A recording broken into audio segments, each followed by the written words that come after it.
मुनकिर नकीर। बिस्मिल्लाहिर्रहमानिर्रहीम। अस्सलामु अलैकुम रहमतुल्लाहि व बरकातुहू। यकीनन तमाम तारीफ़ें अल्लाह के लिए हैं, हम उसी की तारीफ़ बयान करते हैं, उसी से मदद के तलबगार हैं। मैं गवाही देता हूँ कि अल्लाह के सिवा कोई भी माबूद बरहक नहीं। नाजरीन, मौत एक ऐसी हकीकत है कि जिससे हर एक इंसान ने हमकिनार होना है और हर एक इंसान ने मौत का जायका चखना है और मरने के बाद हर एक इंसान ने कब्र में जाना है। कब्र आखिरत की मंजिलों में से सबसे पहली मंजिल है। अगर किसी शख्स ने इस मंजिल में कामयाबी हासिल की तो आगे का मामला इससे आसान है, और अगर कोई शख्स कब्र की मंजिल में नाकाम हुआ तो आगे का मामला इससे कहीं ज़्यादा सख्त है। नाज़रीन, आज की वीडियो में हम आपको बताएंगे कि जब इंसान मर जाता है और उसको कब्र में दफन कर दिया जाता है तो अल्लाह तबारक व तआला की तरफ से दो फरिश्ते कब्र में दाखिल होते हैं, जिनको मुनकिर नकीर कहा जाता है। ये दो फरिश्ते कौन हैं और ये कब्र में दाखिल होने के बाद क्या सवालात करते हैं और उनकी शक्ल सूरत कैसी है, ये इंसान से किस किस्म के सवालात पूछते हैं, अहादीस मुबारका में इनका तज़किरा किन अल्फाज में आया है। कब्र में सवालात क्या इंसान की रूह से पूछे जाएंगे या जिस्म से? क्या कब्र में रूह दोबारा जिस्म में लौटा दी जाती है? इसके साथ साथ आपको कब्र के अजाब और सख्तियों के मुतालिक भी बताएंगे। वीडियो में आगे चलने से पहले आप लोगों से गुजारिश है कि वीडियो को स्किप नहीं करना और आखिर तक लाजमी देखना है। और अगर आप हमारे चैनल पर नए हैं तो सबसे पहले हमारे चैनल को सब्सक्राइब कर लें। नाज़रीन, जब मैयत को कब्र में दफनाया जाता है और लोग वापस होते हैं तो उनके कदमों की आहट मैयत को सुनाई देती है और फिर उसकी रूह को लौटा दिया जाता है और उसे बरज़खी ज़िंदगी अता की जाती है। फिर उसके पास दो फरिश्ते मुनकिर नकीर तशरीफ़ लाते हैं, उसे बिठाते हैं और सवालात करते हैं कि तुम्हारा रब कौन है, तुम्हारा दीन क्या है, तुम्हारा नबी कौन है। अगर मुसलमान है तो सारे सवालों का जवाब बआसानी देता है, लेकिन अगर खुदा न खास्ता काफिर है तो हर सवाल के जवाब में यही कहता है कि मुझे नहीं मालूम है। फिर उनसे सवाल और जवाब के मुताबिक उनका मकाम क़यामत तक के लिए जन्नत या जहन्नुम दिखलाया जाता है। हज़रत उमर रज़ी अल्लाह अन्हु फरमाते हैं कि हुज़ूर अकरम सल्लल्लाहु अलैहि वसल्लम ने मुझसे फरमाया, ऐ उमर, तुम्हारा उस वक्त क्या हाल होगा जब तुम 4 हाथ लंबी और 2 हाथ चौड़ी ज़मीन यानी कब्र में होगे और तुम मुनकिर नकीर को देखोगे। मैंने अर्ज़ किया, या रसूल अल्लाह सल्लल्लाहु अलैहि वसल्लम, मुनकिर नकीर कौन है? हुज़ूर सल्लल्लाहु अलैहि वसल्लम ने फरमाया, ये कब्र में इम्तहान लेने वाले 2 फरिश्ते हैं जो कब्र को अपने दांतों से कुरेदेंगे और उनके बाल इतने लंबे होंगे वो अपने बालों को रोनते हुए आएंगे और उनकी आवाज़ ज़ोरदार गरज की तरह होगी और उनकी आंखें उचकने वाली बिजली की तरह चमक रही होंगी। उन दोनों के पास एक बड़ा हथौड़ा होगा और सारे ज़मीन वाले मिलकर उसे ना उठा सकें। हुजूर अलैहिस्सलातु वस्सलाम के हाथ में एक छड़ी थी जिसे आप सल्लल्लाहु अलैहि वसल्लम हिला रहे थे। आप सल्लल्लाहु अलैहि वसल्लम ने उसकी तरफ इशारा करते हुए फरमाया, लेकिन उन दोनों के लिए उसे उठाना मेरी छड़ी से भी ज़्यादा आसान होगा। वो दोनों तुम्हारा इम्तहान लेंगे। अगर तुम जवाब ना दे सके या तुम लड़खड़ा गए तो फिर वो तुम्हें हथौड़ा इस जोर से मारेंगे कि तुम राख बन जाओगे। मैंने कहा, या रसूल अल्लाह सल्लल्लाहु अलैहि वसल्लम, क्या उस वक्त मैं अपनी इसी हालत पर होऊंगा? हुजूर सल्लल्लाहु अलैहि वसल्लम ने फरमाया, हाँ। मैंने कहा, फिर मैं उन दोनों से निमट लूंगा।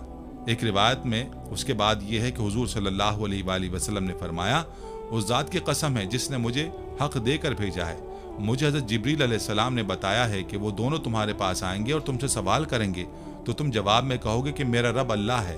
तुम बताओ तुम दोनों का रब कौन है? और हज़रत मोहम्मद सल्लल्लाहु अलैहि वसल्लम मेरे नबी सल्लल्लाहु अलैहि वसल्लम है। तुम दोनों के नबी कौन है? और इस्लाम मेरा दीन है, तुम दोनों का दीन क्या है? इस पर वो दोनों कहेंगे, देखो क्या अजीब बात है, हमें पता नहीं चल रहा कि हमें तुम्हारे पास भेजा गया है या तुम्हें हमारे पास भेजा गया है। अब्दुल वाहिदुल मुक़द्दसी फ़ी किताबुत तफ़सीर। इसी तरह एक और जगह पर सैयदना अबू हुरैरा रज़ी अल्लाहु अन्हु से रिवायत है कि रसूलुल्लाह सल्लल्लाहु अलैहि वसल्लम ने फरमाया, जब मैयत को दफन कर दिया जाता है तो उसके पास सियाह रंग के और नीलगों आंखों वाले 2 फरिश्ते आते हैं। एक को मुनकिर और दूसरे को नकीर कहा जाता है। वो उससे सवाल करते हैं, तू उस शख्सियत मोहम्मद सल्लल्लाहु अलैहि वसल्लम के बारे में क्या कहता है? वो जवाब देता है, जैसे वो दुनिया में कहता था कि वो अल्लाह के बंदे और रसूल हैं। मैं गवाही देता हूँ कि अल्लाह ही माबूद बरहक है और मोहम्मद सल्लल्लाहु अलैहि वसल्लम उसके बंदे और रसूल हैं। ये जवाब सुनकर फरिश्ते कहते हैं, हमें इल्म था कि तू यही जवाब देगा। फिर उसकी कब्र 70 मुरब्बा हाथ तक वसी और मुनव्वर कर दी जाती है और उससे कहा जाता है कि सो जा। वह आगे से कहता है, अगर तुम मुझे जाने दो तो मैं अपने कुनबे की तरफ लौट कर उन्हें हकीकत हाल और अंजाम खैर से आगाह करना चाहता हूँ। लेकिन वो कहते हैं, तू उस दुल्हन की नींद सो जा जिसे जगाने वाला उसका महबूब तरीन फर्द होता है। अल्लाह ताला ही ऐसे शख्स को उसकी आरामगाह से उठाएंगे। अगर ये दफन होने वाला मुनाफिक हो तो फरिश्तों के सवाल के जवाब में कहता है, मैं लोगों की तरह कुछ कह तो देता था, लेकिन अब मुझे इल्म नहीं। फरिश्ते कहते हैं, हमें तेरे इस जवाब का इल्म था। सो जमीन को हुक्म दिया जाता है कि इस पर तंग हो जा। बस वो इतनी तंग हो जाती है कि उसकी पसलियां एक दूसरे में पेवस्त हो जाती हैं। ऐसा शख्स इसी अजाब में मुब्तला रहेगा हत्ता कि अल्लाह ताला उसे इसी मकाम से उठाएगा। हजरत बर्रा बिन आजिब रजी अल्लाह अन्हुमा से रिवायत है, वो फरमाते हैं, हम लोग रसूलुल्लाह सल्लल्लाहु अलैहि वसल्लम के साथ किसी अंसारी आदमी के जनाजे में निकले। बस हम कब्र पर जा पहुंचे जब भी लहद नहीं बनाई गई थी। रसूलुल्लाह सल्लल्लाहु अलैहि वसल्लम वहां बैठ गए और आपके इर्द गिर्द हम भी अदब के साथ खामोशी से बैठ गए, गोया कि हमारे सरों पर परिंदे बैठे हैं। आपके हाथ में एक लकड़ी थी जिससे आप जमीन कुरेद रहे थे। आप सल्लल्लाहु अलैहि वसल्लम ने अपना सर मुबारक उठाया और 2-3 मरतबा फरमाया कि अल्लाह की पनाह मांगो अजाब कब्र से। आगे रिवायत में है कि फिर मरने वाले के पास 2 फरिश्ते आते हैं, उसे बिठाते हैं, उससे पूछते हैं कि तेरा रब कौन है। वो कहता है, मेरा रब अल्लाह है। वो कहते हैं, तेरा दीन क्या है। वो कहता है, मेरा दीन इस्लाम है। वो दोनों कहते हैं कि ये कौन साहब है जो तुम्हारे दरमियान भेजे गए थे। वो कहता है कि ये रसूलुल्लाह सल्लल्लाहु अलैहि वसल्लम है। वो दोनों कहते हैं कि तुम्हें कैसे मालूम हुआ। वो कहता है कि मैंने अल्लाह की किताब में पढ़ा है, उस पर ईमान लाया और उसकी तस्दीक की। फिर अल्लाह की तरफ से एक आवाज़ लगाने वाला आवाज़ लगाता है कि मेरे बंदे ने सच कहा, बस उसके लिए जन्नत का बिस्तर बिछा दो और उसके लिए जन्नत में एक दरवाज़ा खोल दो और उसे जन्नत के कपड़े पहना दो। फरमाया कि जन्नत की हवा और खुशबू उसके पास आती हैं और उसकी कब्र हद निगाह तक कुशादा कर दी जाती है। और फरमाया कि काफिर जब मरता है उसकी रूह को जिस्म में लौटा दिया जाता है। 2 फरिश्ते उसके पास आते हैं, उसे बिठलाते हैं, उससे कहते हैं कि तेरा रब कौन है। वो कहता है कि हाय हाय मैं नहीं जानता। वो कहता है कि ये आदमी कौन है जो तुम में भेजे गए थे। वो कहता है कि हाय हाय मैं नहीं जानता। बस आसमान से एक मनादी आवाज़ लगाता है कि इसने झूठ बोला, इसके लिए आग का बिस्तर बिछा दो, आग का लिबास पहना दो और जहन्नुम का एक दरवाज़ा इसकी कब्र में खोल दो। फरमाया कि जहन्नुम की गर्मी और गर्म हवा उसके पास आती है और उसकी कब्र इस कदर तंग कर दी जाती है कि उसकी पसलियाँ एक दूसरे में पेवस्त हो जाती हैं। जरीर की हदीस में इजाफा है कि फिर उस पर एक अंधा बहरा फरिश्ता, यानी जो किसी की फरियाद नहीं सुनता, मुकर्रर कर दिया जाता है और उसके पास लोहे का ऐसा गुर्ज होता है जो अगर पहाड़ पर दे मारा जाए तो पहाड़ रेजा रेजा हो जाए। फरमाया कि वो गुर्ज उस मुर्दे पर मारता है, उसकी मार की आवाज़ मशरिक से मगरिब के दरमियान हर चीज़ सुनती है सिवाय जिन्न और इंस के, और वो मुर्दा भी मट्टी हो जाता है। फिर उसमें रूह दोबारा डाली जाती है। मुनकिर नकीर के मुताल्लिक एक और रिवायत है कि हज़रत अबू हुरैरा रज़ी अल्लाह अन्हु कहते हैं कि एक जनाजे में हम नबी सल्लल्लाहु अलैहि वसल्लम के साथ थे। जब हम उसकी तदफीन से फारिग हुए और लोग वापस जाने लगे तो आप सल्लल्लाहु अलैहि वसल्लम ने इरशाद फरमाया, अब ये तुम्हारे वापस पलटने पर तुम्हारे जूतों की आवाज़ सुनेगा। इसके पास मुनकिर और नकीर आए हैं जिनकी आंखें तांबे के देगची की बराबर हैं, दांत गाय के सींग की तरह हैं और उनकी आवाज़ बिजली की तरह गरजदार है। वो दोनों उसको बिठाएंगे और पूछेंगे, तुम किसकी इबादत करते थे और तुम्हारा नबी कौन था। इसे तिबरानी ने रिवायत किया है। हज़रत बर्रा रज़ी अल्लाह अन्हु रिवायत करते हैं कि नबी अकरम सल्लल्लाहु अलैहि वसल्लम ने मोमिन आदमी की मौत का जिक्र करते हुए फरमाया, फिर उसे उसकी जगह यानी कब्र में लौटा दिया जाता है। फिर उसके पास मुनकिर नकीर आते हैं, अपने दांतों से ज़मीन उखेड़ते हैं, अपने बालों से ज़मीन रोंदते हैं और मोमिन आदमी को बिठा देते हैं और पूछते हैं, ऐ फलां तुम्हारा रब कौन है। और काफिर का जिक्र करते हुए आप सल्लल्लाहु अलैहि वसल्लम ने इरशाद फरमाया, मुनकिर और नकीर उसके पास आते हैं, अपने दांतों से ज़मीन उखेड़ते हैं और अपने बड़े बड़े होंठों से ज़मीन रगेदते हुए, उनकी आवाज़ गरजते हुए बादलों की तरह होती है और उनकी आंखों में चुंधिया देने वाली चमक होती है। वो काफिर को उठाकर बिठा देते हैं और उसे पूछते हैं, ऐ फलां बता तेरा रब कौन है। इसे अहमद और बहीकी ने रिवायत किया है। हज़रत अबू हुरैरा रज़ी अल्लाह अन्हु से रिवायत है कि नबी अकरम सल्लल्लाहु अलैहि वसल्लम ने फरमाया, मैयत जब कब्र में दफन की जाती है तो वो पसमानदगान के वापस लौटते वक्त जूतों की आवाज़ सुनती है। अगर मैयत मोमिन हो तो उसे कब्र में कहा जाता है कि बैठ जाओ। वो बैठ जाता है और उसे सूरज गुरूब होता दिखाया जाता है और पूछा जाता है कि वो शख्स जो बहुत पहले तुम्हारे यहाँ माबूस हुए उनके बारे में तुम क्या कहते हो और उनके बारे में क्या गवाही देते हो? मोमिन आदमी कहता है कि जरा बैठो, मुझे नमाज असर अदा करने दो, सूरज गुरूब होने वाला है। फरिश्ते कहते हैं बेशक तू दुनिया में नमाज पढ़ता रहा है, हम जो बात पूछ रहे हैं उसका हमें जवाब दो। बताओ वो शख्स जो बहुत पहले तुम्हारे दरमियान मबूस किए गए उनके बारे में तुम क्या कहते हो और क्या गवाही देते थे? मोमिन आदमी कहता है कि वो हज़रत मोहम्मद सल्लल्लाहु अलैहि वसल्लम है। मैं गवाही देता हूँ कि अल्लाह के रसूल हैं और अल्लाह की तरफ से हक लेकर आए हैं। तब उसे कहा जाता है कि इसी अकीदे पर तू जिंदा रहा, इसी पर मरा और इंशाअल्लाह इसी अकीदे पर उठेगा। फिर जन्नत के दरवाज़ों से एक दरवाज़ा उसके लिए खोल दिया जाता है और उसे बताया जाता है कि जन्नत में ये तुम्हारा महल है और जो कुछ अल्लाह ने जन्नत में तुम्हारे लिए तैयार कर रखा है वो भी देख लो। ये सब कुछ देखकर उसके शौक़ और लज्जत में इजाफा हो जाता है। फिर उसकी कब्र 70 हाथ यानी 105 फुट 35 मीटर खुली कर दी जाती है और उसे मुनव्वर कर दिया जाता है। उसके जिस्म को पहले वाली हालत में लौटा दिया जाता है यानी उसे सुला दिया जाता है और उसकी रूह को पाकीज़ा और खुशबूदार बना दिया जाता है और ये परिंदे की शक्ल में जन्नत के दरख्तों पर उड़ती फिरती है। कब्र में मोमिन का नेक अंजाम अल्लाह ताला के इस इरशाद की तफसीर है। अल्लाह ताला अहले ईमान को कलमा तय्यबा की बरकत से दुनिया और आखिरत की जिंदगी यानी कब्र में साबित कदमी अता फरमाते हैं। नाजरीन, इन रिवायात के साथ आपको ये भी बताते चलें कि मुनकिर नकीर का हुलिया कैसा होगा। तो नाज़िल मुर्दे के पास मुनकिर नकीर नामी दो ऐसे फरिश्ते आते हैं जिनकी आंखें नीली और लटकते घुंघरियाले बाल, निहायत डरावनी और हैबतनाक शक्ल, बदन का रंग सियाह, गाय के सींगों की तरह लंबे लंबे दांतों से जमीन चीरते हुए आते हैं, मुर्दे को झंझोड़ते हैं, झड़क कर उठाते हैं और निहायत सख्ती के साथ करख्त आवाज में सवालात करते हैं। हजरत हकीम तिरमिजी अलैहि रहमतुल्लाह अलैह फरमाते हैं उन्हें मुनकिर नकीर इसलिए कहते हैं कि उनकी शक्लें इंसानों, दीगर फरिश्तों, चौपायों और कीड़े मकोड़ों से बिल्कुल जुदा हैं। मोमिनीन के लिए बतौर इज़्ज़त अल्लाह पाक उनकी सूरत देखने और साबित कदम रहने के लायक बना देता है और क़यामत से कबल बरज़ख में ही मुनाफिक की ज़िल्लत और उसका पर्दा चाक करने के लिए वो पहली सूरत होती है ताकि मुनाफिक के लिए यहाँ भी अज़ाब हो। नाज़रीन, यहाँ मुनकिर नकीर के मुतालिक बात करने के बाद आपको अयादाए रूह के मुतालिक बताते चलें कि अयादाए रूह से हमारी मुराद कब्र में मुनकिर नकीर के सवालात के वक्त मैयत की तरफ उसकी रूह का लौटाया जाना है और उलमाए अहले सुन्नत वल जमात का भी यही मजहब है कि दफनाने के बाद मैयत की तरफ उसकी रूह को सवाल और जवाब के वक्त लौटा दिया जाता है। कब्र में सवालात के वक्त रूह का बदन में लौटाया जाना एक साबित शुदा अमर है जिससे इनकार की कतई कोई गुंजाइश नहीं, क्योंकि मैयत से कब्र में जो सवालात किए जाते हैं वो इस कदर अहम होते हैं कि इन्हीं सवालात के सही जवाबात पर ही मरने वाले के मुस्तकबिल का फैसला होता है। लेकिन अफसोसनाक अमर यह है कि माजी में भी बाज लोग और हाल में भी बाज गुरोह चंद खुद साख्ता वजूह की बुनियाद पर उसके मुनकिर हैं। सैयदना बर्रा बिन आज़िब रज़ी अल्लाह अन्हुम बयान करते हैं कि हम नबी सल्लल्लाहु अलैहि वसल्लम की मायत में एक अंसारी सहाबी के जनाजे में गए। फिर हम कब्रिस्तान पहुँचे जबकि अभी लाहत तैयार नहीं हुई थी।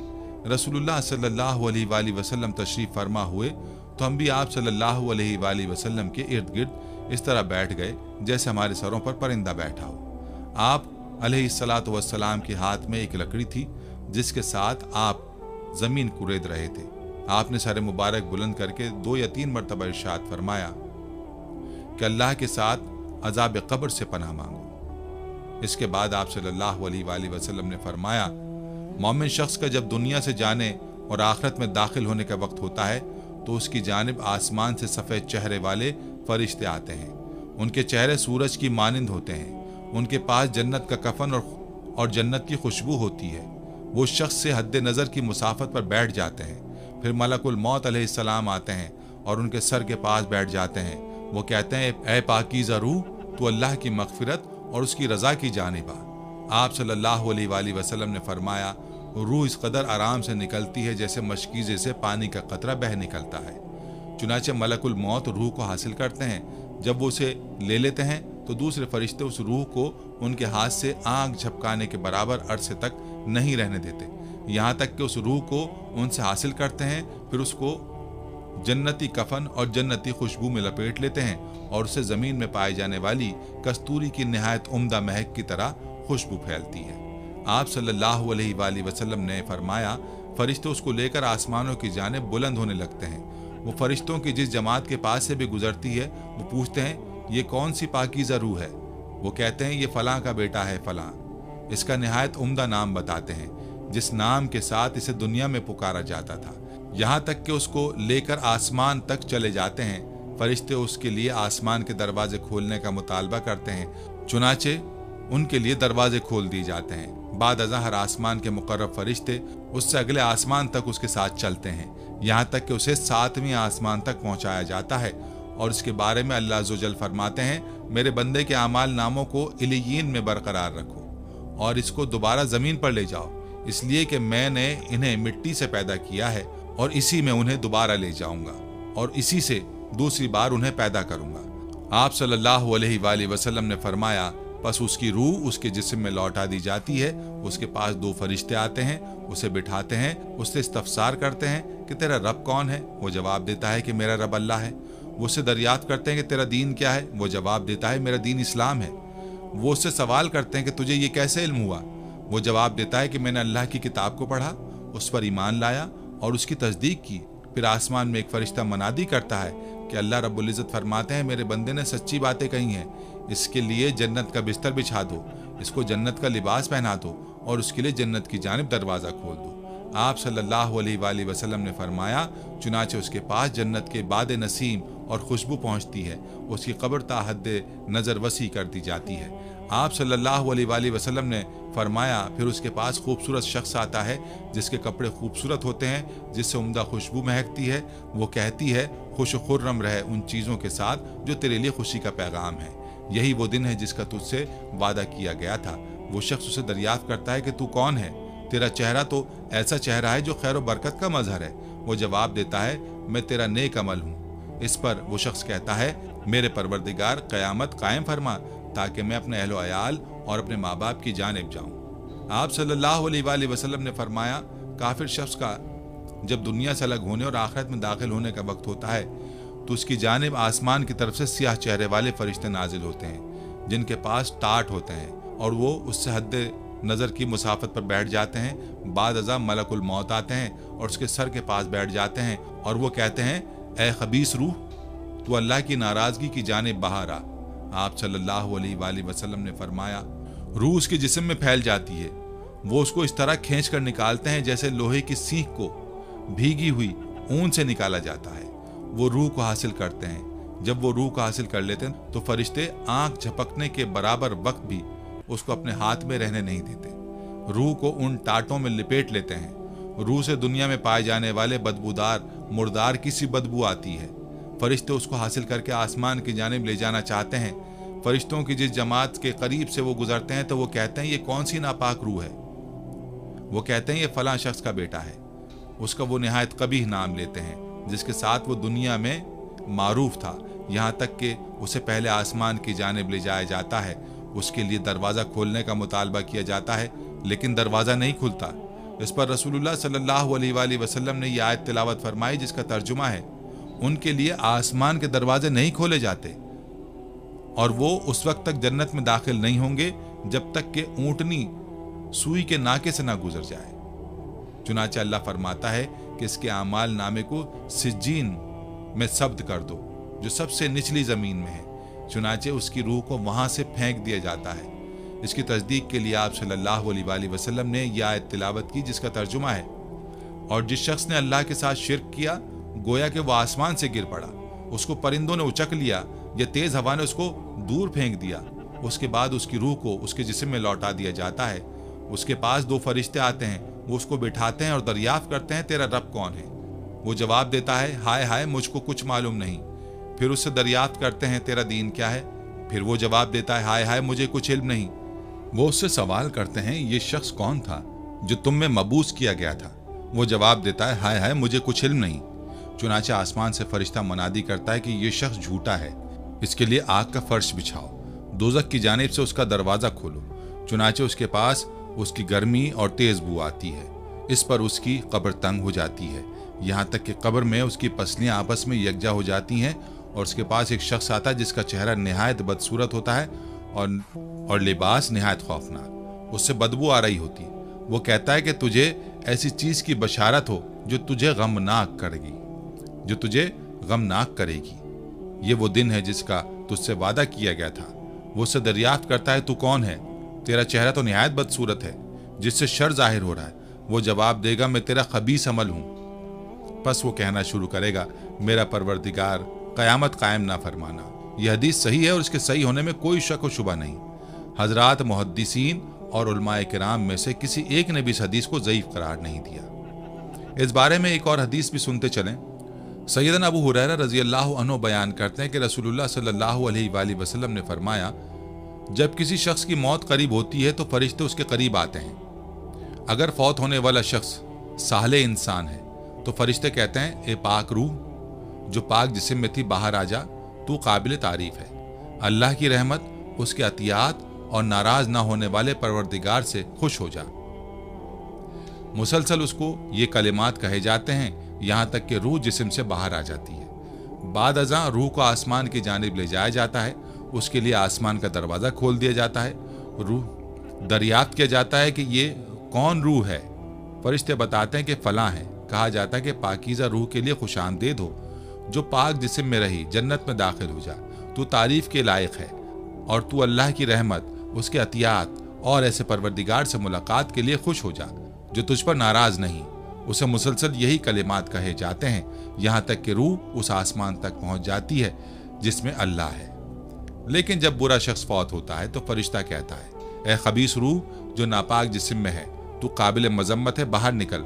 गर्म पानी, पीप और इस किस्म के दीगर अजाबों की बशारत कबूल कर। उसको मुसलसल ये कलिमात कहे जाते हैं यहाँ तक कि रूह बाहर निकल आती है। फिर उसको आसमान की जानिब चढ़ाया जाता है।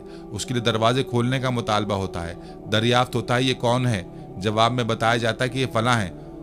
तो उसके हक में पैगाम मिलता है, खबीस रूह को खुशामदीद ना हो, जो नापाक जिस्म में थी, तू वापस चली जा, तू काबिल मजम्मत है, तेरे लिए आसमान के दरवाजे नहीं खुल सकते। चुनाचे उस रूह को आसमान से फेंक दिया जाता है। फिर वो कब्र में लौट आती है। सैयदना जाबिर बिन अब्दुल्ला रज़ी अल्लाह अन्हु बयान फरमाते हैं कि मैंने रसूलुल्लाह सल्लल्लाहु अलैहि वसल्लम को ये फरमाते सुना, इब्न आदम जिस काम के वास्ते पैदा किया गया है उससे बहुत गाफिल है। अल्लाह ताला ने जब उसको पैदा करने का इरादा किया तो फरिश्ते को हुक्म दिया कि इसकी रोज़ी और इसका आना जाना लिखो, इसकी उम्र लिखो, इसके बदबख्त या नेक बख्त होने को लिखो। फरिश्ता उन सबको लिख कर चला जाता है। फिर अल्लाह ताला दूसरा फरिश्ता उसके पास भेजता है ताकि बालिग होने तक उसकी हिफाजत करे। जब वो बालिग होता है तो वो फरिश्ता चला जाता है और दो फरिश्ते अल्लाह ताला उस पर मुकर्रर कर देता है कि इसकी नेकी और बदी लिखो। बस जब मौत का वक्त आता है तो ये दोनों चले जाते हैं और मलकुल मौत आते हैं और रूह कब्ज करते हैं। जब दफन किया जाता है तो रूह को उसके बदन में डालते हैं और कब्र के दो फरिश्ते मुनकिर नकीर आते हैं और उसका इम्तहान लेकर चले जाते हैं। फिर जब क़यामत का दिन आएगा तो नेकी और बदी लिखने वाले फरिश्ते आएंगे और उसकी गर्दन में जो नामाए आमाल लटकाया है उसको खोलेंगे और एक फरिश्ता आगे से खींचता है और दूसरा फरिश्ता पीछे से हनकाता हुआ मैदान हशर की तरफ ले जाएगा। उसके बाद रसूलुल्लाह सल्लल्लाहु अलैहि वसल्लम ने फरमाया, तुम्हारे आगे इतना भारी काम आने वाला है कि तुम लोग उसका अंदाज़ा नहीं कर सकते, लिहाजा अल्लाह से मदद तलब किया करो। नाज़रीन, इन अहादीस मुबारका से आप अंदाज़ा लगा लीजिए कि सही और मुतवातिर अहादीस इस बात की वजाहत करती हैं कि सवालात के वक्त रूह बदन में लौटा दी जाती है। रूह के बगैर सिर्फ बदन से ही सवाल के भी बाज़ लोग कायल हैं, मगर जमहूर ने इसका इनकार किया है। इस तरह बाज़ के नज़दीक महज रूह से ही सवाल होता है, बदन से नहीं, जैसे कि इब्ने मर्रा और इब्ने हज़म की राय है। मगर ये दोनों बातें गलत हैं और सही अहादीस की रोशनी में बातिल हैं। अगर सवाल महज रूह से ही होता तो रूह के लिए कब्र की खुसूसियत ना होती। नाज़रीन, याद रखिए, अज़ाब कब्र से मुराद अज़ाब बरज़ख है। जो भी इसका मुस्तहिक होगा उसे यह अज़ाब चखना पड़ेगा, खा उसे कब्र में दफन किया जाए या आग में जला दिया जाए या दरिया में डाल दिया जाए या किसी दरिंदे ने उसे खा लिया हो। कोई भी सूरत हो, उसे यह अज़ाब पहुँच कर रहेगा। अल्लाह ताला हर चीज़ पर कादिर है, उसे कोई चीज़ आजिज़ नहीं कर सकती। लिहाजा हमें कब्र के अज़ाब से बचने की फ़िक्र करनी चाहिए।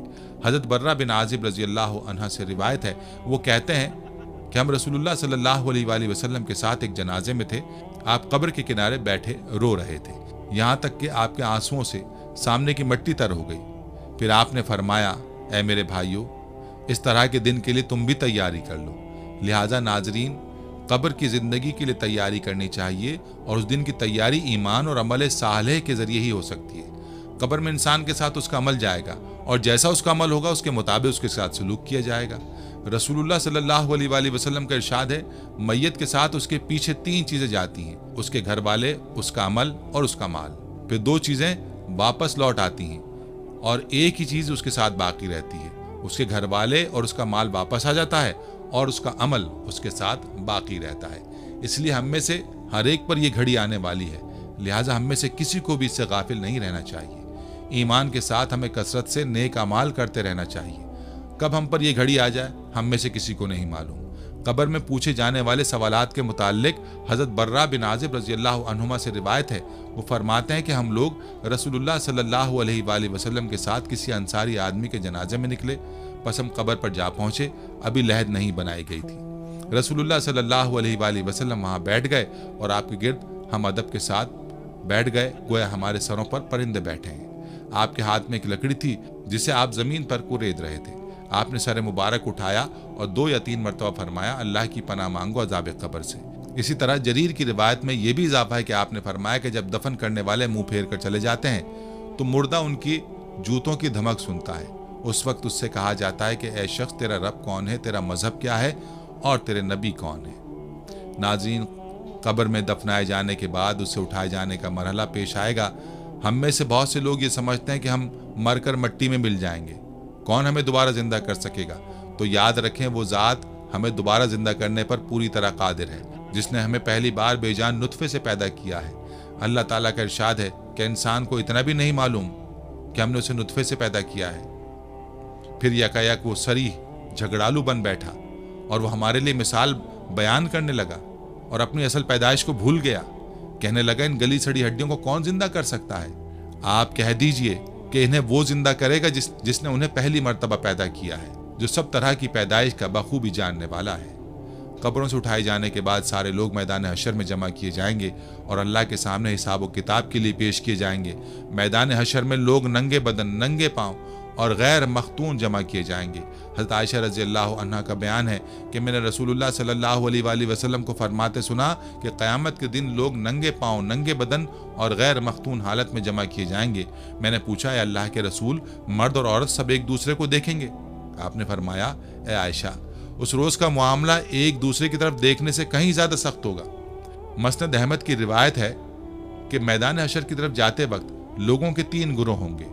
एक गुरोह सवारों का होगा, दूसरा गुरोह पैदल चलने वालों का होगा और तीसरा गुरोह उन लोगों का होगा जो औंधे मुंह घसीटते जाएंगे। एक रिवायत में है कि तुम क़यामत के दिन इस हाल में आओगे कि तुम्हारे मुंह बंद कर दिए गए होंगे और सबसे पहले तुम्हारी रान तुम्हारे बारे में बयान देगी। लोग अपने अमाल के मुताबिक पसीने में डूबे होंगे और उनमें से किसी का पसीना उसके टखनों तक होगा, किसी का उसके घुटनों तक होगा, किसी का उसकी कोख तक होगा, किसी का पसीना उसे लगाम पहना रहा होगा। रावी बयान करता है कि रसूलुल्लाह सल्लल्लाहु अलैहि वसल्लम ने अपने मुंह की तरफ इशारा किया, यानी उसके मुंह तक पसीना होगा। अब्दुल्ला बिन उमर रज़ियल्लाहु अन्हु की रिवायत में है कि अल्लाह ताला क़यामत के दिन आसमान को लपेट कर अपने दाएं हाथ में ले लेगा और फरमाएगा, मैं बादशाह हूँ, कहाँ हैं जालिम और सरकशी करने वाले और कहाँ हैं तकब्बुर करने वाले। उस दिन आंखें फटी की फटी रह जाएंगी। फिर अल्लाह ताला हिसाब लेना शुरू करेगा। अब्दुल्ला बिन मसूद रज़ियल्लाहु अन्हु का बयान है कि अल्लाह के रसूल सल्लल्लाहु अलैहि वसल्लम का इरशाद है, क़यामत के दिन 5 चीज़ों के बारे में सवाल से पहले किसी बंदे के कदम अपने रब के पास से टल नहीं सकेंगे। उसकी उम्र के बारे में कि उसने इसे कहाँ खपाया, उसकी जवानी के बारे में कि उसने इसे कहाँ गुजारा, उसके माल के बारे में कि उसने इसे कहाँ कमाया और कहाँ खर्च किया, और उसके इल्म के बारे में कि उसने इस पर कहाँ तक अमल किया। अल्लाह के रसूल सल्लल्लाहु अलैहि वसल्लम फरमाते हैं, काफिर क़यामत के दिन बुलाया जाएगा, उससे पूछा जाएगा कि अगर तुझे ज़मीन भर के सोना मिल जाए तो क्या फिदिये में देकर अपनी जान छुड़ाना चाहेगा? वो जवाब देगा हाँ। तो उससे कहा जाएगा, तुझसे तो इससे कहीं ज़्यादा आसान चीज़ का मुतालबा किया गया था। एक रिवायत में कि अल्लाह ताला उससे कहेगा, मैंने तो तुझसे इससे ज़्यादा आसान चीज़ का मुतालबा किया था जब तू आदम की पुश्त में था। मेरे साथ किसी को शरीक मत करना, लेकिन तू नहीं माना, शिर्क करता रहा। हज़रत अबू हुरैरा रज़ियल्लाहु अन्हु का बयान है कि अल्लाह के रसूल सल्लल्लाहु अलैहि वसल्लम का इरशाद है, क़यामत के दिन बंदे के अमाल में सबसे पहले नमाज का हिसाब लिया जाएगा। अगर नमाज ठीक निकली तो वो कामयाब व कामरान होगा, अगर ख़राब निकली तो वो खाइब व खासिर होगा। अगर फ़र्ज़ नमाजों में कोई कमी पाई गई तो अल्लाह ताला कहेगा, देखो क्या मेरे बंदे ने कुछ नफिल पढ़ी है, तो नफिल के ज़रिए फ़र्ज़ नमाजों की कमी पूरी की जाएगी। हिसाब किताब के बाद लोगों के नामा अमाल को उनके हाथों में दिए जाने का मरहला आएगा। यह मरहला मुजरिमों के लिए कितना सख्त होगा। कुरान ने इसका नक्शा इन अल्फाज में खींचा है, और नामा अमाल सामने रख दिए जाएंगे, बस तू देखेगा कि गुनहगार उसकी तहरीर से खौफजदा हो रहे होंगे और कह रहे होंगे, हाय हमारी खराबी, ये कैसी किताब है जिसने कोई छोटा बड़ा बगैर घेरे के बाकी नहीं छोड़ा, और जो कुछ उन्होंने किया था सब मौजूद पाएंगे, और तेरा रब किसी पर जुल्म सितम ना करेगा। नाज़रीन, ये वो वक्त होगा जब लोग दो हिस्सों में बढ़ जाएंगे। कुछ लोग वो होंगे जिनका नामा अमाल उनके दाहिने हाथ में दिया जाएगा। वो खुशी के मारे लोगों से कहते फिरेंगे, लो मेरा नामा अमाल पढ़ो, मुझे तो कामिल यकीन था कि मुझे अपना हिसाब मिलना है। और कुछ लोग वो होंगे जिनका नामा अमाल उनके बाएं हाथ में दिया जाएगा। वो मारे अफसोस के कहेंगे, काश के मुझे मेरी किताब दी ही ना जाती और मैं जानता ही ना कि हिसाब क्या है। काश के मौत मेरा काम तमाम कर देती, मेरे माल ने भी मुझे कुछ नफा ना दिया, मेरा गलबा भी मुझसे जाता रहा। नामा अमाल पा लेने के बाद सारे लोगों को पुल सिरात पर से गुजरना होगा। अल्लाह के रसूल सल्लल्लाहु अलैहि वसल्लम फरमाते हैं, फिर पुल को लाया जाएगा। हमने पूछा, अल्लाह के रसूल पुल क्या चीज़ है? आपने फरमाया, वो गिरने और फिसलने की जगह होगी जिसमें आंख्स और आंकड़े होंगे, चौड़े चौड़े कांटे होंगे, उनके सर सादान के खमदार कांटों की तरह होंगे। वो नजद में होते हैं, जो नजद में होते हैं। मोमिन उस पर से पलक झपकने की मानिंद बिजली की तरह, हवा की तरह, तेज रफ्तार घोड़े की तरह गुजर जाएंगे।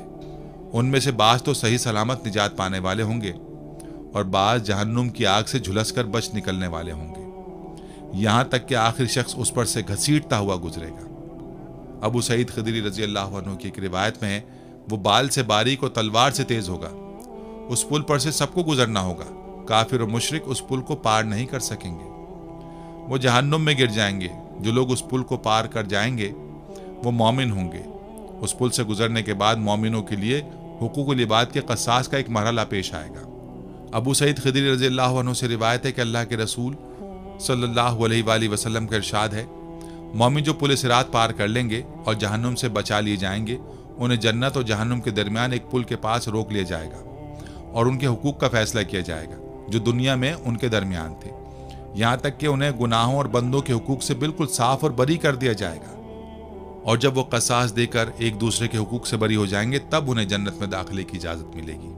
बेशक कब्र कोई मजाक की जगह नहीं है, कब्र हंसी मजाक करने का मकाम नहीं है। कब्र के अजाब से पनाह मांगने का हुक्म अहादीस मुबारका में मौजूद है। आका करीम सल्लल्लाहु अलैहि वसल्लम ने इरशाद फरमाया, कब्र के अजाब से अल्लाह की पनाह मांगो। अल्लाह ताला हम सबको कब्र के अजाब से पनाह अता फरमाए, आमीन सुम्मा आमीन। नाज़रीन, ये थी हमारी आज की वीडियो। हम उम्मीद करते हैं कि आपको हमारी आज की ये वीडियो ज़रूर पसंद आई होगी। अगर आपको हमारी आज की ये वीडियो पसंद आई है तो आपसे गुजारिश करते हैं कि आप हमारे चैनल को ज़रूर सब्सक्राइब कर लें और साथ ही लगे बेल के बटन को भी प्रेस कर लें, ताकि आपके पास हमारी आने वाली मज़ीद मालूमाती वीडियोज़ का नोटिफिकेशन बर वक्त मिलता रहे। सब्सक्राइब के साथ साथ हमारी वीडियोज़ को लाइक भी करें और अपनी कीमती राय का इजहार कमेंट्स में ज़रूर करें। कमेंट्स में आप अपने सवालात भी हम तक पहुँचा सकते हैं। अल्लाह ताला आपको अपने हिफ्ज़ मान में रखे, आमीन। आखिर में प्यारे दोस्तों, हर वीडियो के इख्तिताम में हमने एक दुआ का सिलसिला शुरू किया हुआ है। जो भी इस दुआ में शामिल होगा, मेरा दावा है कि अल्लाह पाक उसकी तमाम जायज़ हाजात को पूरा करेंगे। अपनी दुआ का आगाज दुरूद इब्राहिमी से करते हैं। आप सब दोस्त और बहनें पहले मेरे साथ मिलकर दुरूद पाक पढ़ लें और कमेंट्स में आमीन लाजमी लिखिएगा। अल्लाह पाक उस आमीन को लिखने की बरकत से आपकी और मेरी तमाम जायज़ हाजात को पूरा फरमाएंगे। दुआ का आगाज करते हैं। बिस्मिल्लाहिर्रहमानिर्रहीम।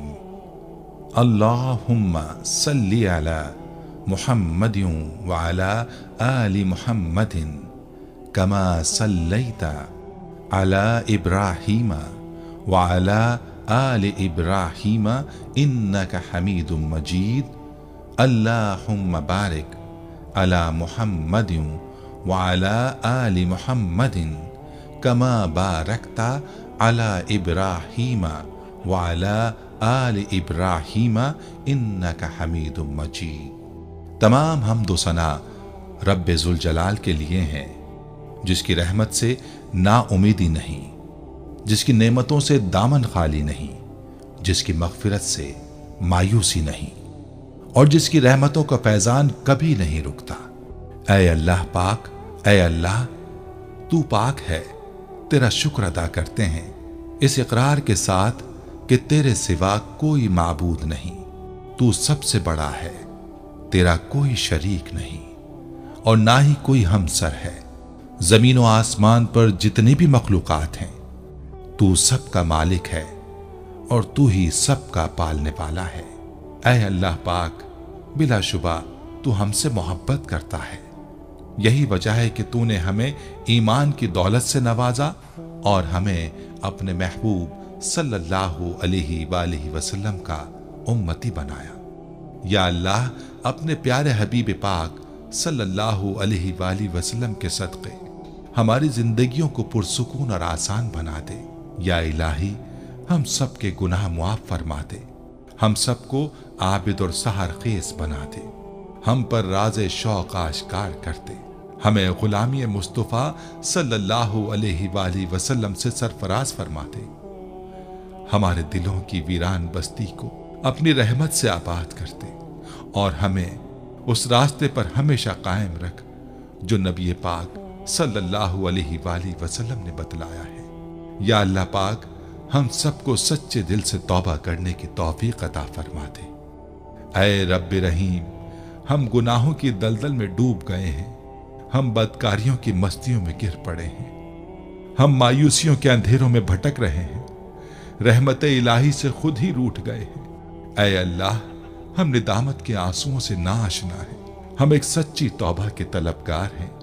ऐ अल्लाह पाक, अपनी रहमत से हमें वो सच्ची तौबा अता फरमा।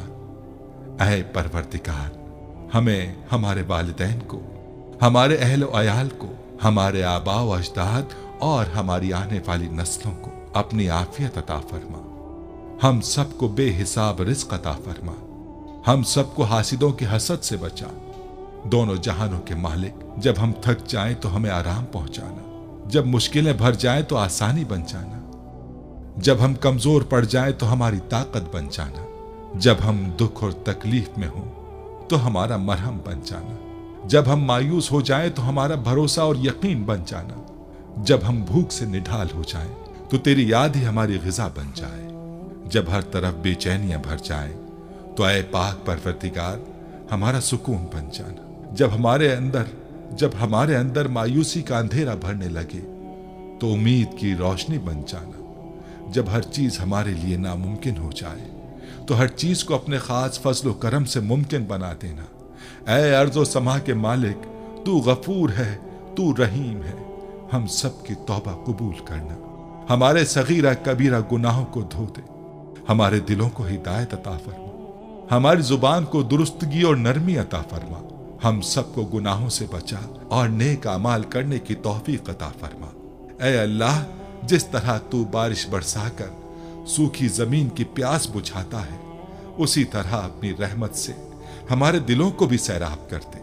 बेशक तू बड़ा मेहरबान और निहायत रहम करने वाला है। ऐ परवरदिगार, हम सबको हर उस नेमत से सरफराज फरमा जिसमें हमारे लिए खैर व बरकत हो, इज्जत व वक़ार हो, राहत व सुकून हो, सेहत और तंदुरुस्ती हो, तरक्की हो, खुशहाली हो और दुनिया और आखिरत की भलाई हो।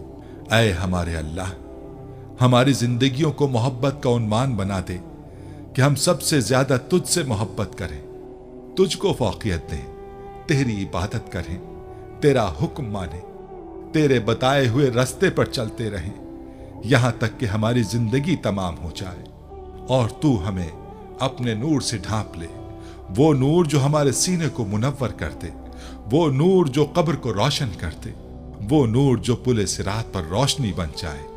ऐ हमारे रब, हमको भी उन खुश नसीबों में शामिल फरमा जिनकी तौबा तू कबूल करता है, जिनके गुनाहों को तू अपने फजलो करम और रहमत से नेकियों में तब्दील करता है। या अल्लाह, हमारे पास कोई अमल नहीं है, हमें सिर्फ तेरी रहमत का आसरा है।